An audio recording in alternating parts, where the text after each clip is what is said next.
po ang kaisa-isang doktor sa buong mundo na nagbibigay po ng money back guarantee for hypertension and diabetes. And I have a 96% rate of survival for prostate cancer, regardless of what stage it is. So, yeah. Salamat po, Madam Gigi. Thank you rin po. Ma'am Leia, God bless. Dr. Farah watching from Davao. Madam Julieta, may be able to go, to get through this soon. Salamat po, salamat po. Madam Arlene, yes, hello po from Quezon City po. So, yeah, overkill, yeah. Sir Niero, it was an overkill. Imagine 50. Tapos may dala-dala silang mga high-powered gun. So, hindi naman tama yon. I think it was wrong. Lalo na nasagot naman. Yun ang kinakainis ko was, and I told them when they were raiding, kasi I was in the phone, sabi ko, kung pwede, huwag niyo masyadong ina-agitate yung mga patient ko. Kasi kawawa naman sila, may sakit sila, hindi naman sila sanay sa mga ganyan. Ako okay lang kasi sanay na ako, ilang matagal na ako nakikipag-away sa mga ibang doktor. Pero not the patient, not the patient. Lalo na nung pinapakita namin yung acknowledgement receipt, ayan na sinagot naman namin, bakit hindi nila tinitingnan, bakit hindi nila kami pinapakinggan. So, sana Pangulong Duterte, kung naririnig po ninyo ako, sana naman po, sana naman po. Opo. Sir, ay Madam Joy. Yeah, I'm so sorry po. Ito po sa mga patient ko, okay? Para po maintindihan po ninyo. Majority po ng mga patient na pumupunta po sa akin, they are stage 4. So, sometimes po, pagka napunta na po sila sa akin, minsan wala na din po akong magawa. Meron naman pong mga stage 4 na gumagaling. Pero marami din pong mga stage 4 na hindi gumagaling.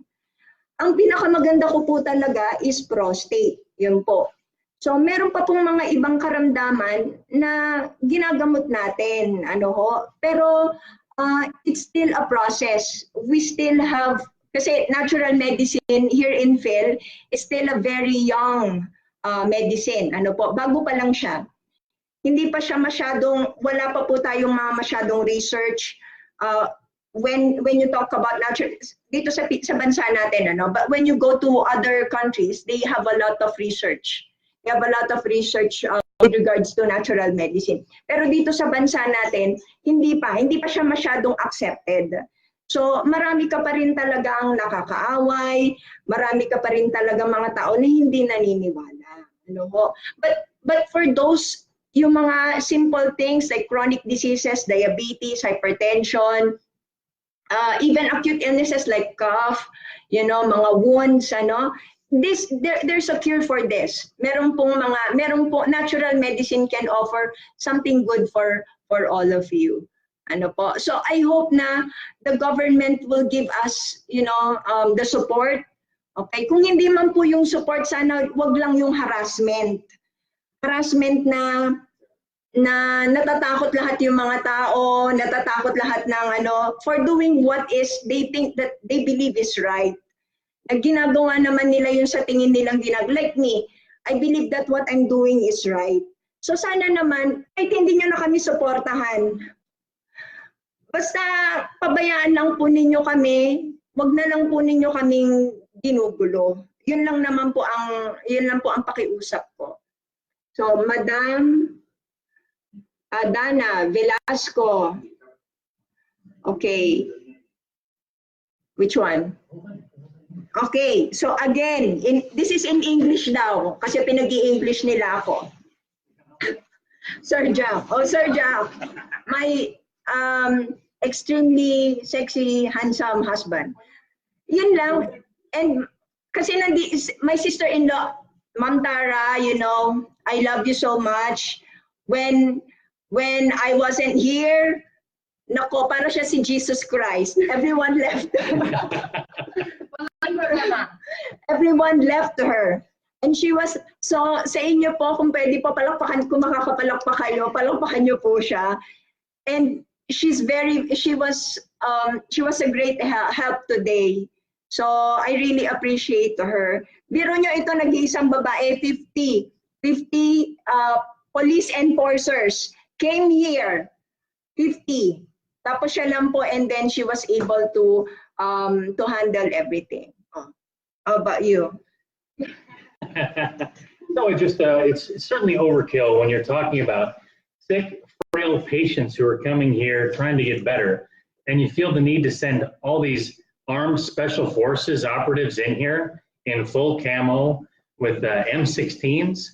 What are you expecting to find? I mean, we're a small little medical clinic out here in Tarlac province. It's curious that we get so much attention, but I know why we do get so much attention, because so many patients come here to my wife and so many of them get better. And when you're talking about big pharma and big medicine, that's bad, very bad business for them, because there are a whole lot of patients who come here who no longer buy medications from big pharma because they don't need them anymore. There are a whole lot of patients here who've come here suffering from stage 1, 2, 3, 4 cancer, who don't have it anymore. It's undetectable. And again, when you're talking about you're selling chemotherapy, which has a documented effective rate of about 2 to 3%, when you're seeing so many patients come to Dr. Farah and get healed, that's really, really bad for the chemo business. That's really bad for the radiation business, very bad for the surgery business. And understand, all of them are businesses. It's the healthcare business.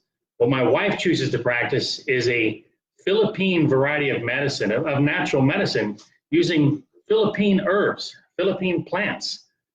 I mean, my kids are Filipino. My wife is Filipino. I'm proud to live in the Philippines.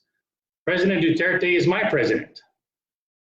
And I love what we do. I love how we help people. And anyone that would try and stop that, it makes no sense to me. My wife applied as DOH secretary or FDA secretary, whichever President Duterte would see her as a better fit, simply because, like he said just a couple of days ago, the corruption here, unfortunately, is endemic. And he's considering leaving office because of it. And that makes us sad, because the thing is, it doesn't have to be that way. We can all choose to do better. We can all choose to be better. It doesn't have to be that way, especially when it comes to healthcare. Patients deserve to have choices. There are many branches of medicine which we don't personally agree with, but we make sure, rather, my wife makes sure that patients are educated on their options. You know, that they'll have truly informed consent regarding any procedure they're going to want to undergo, whether it be a conventional or like what they say my wife practices, alternative. And alternative to what? You know, the natural medicine she practices is steeped in deep science. Like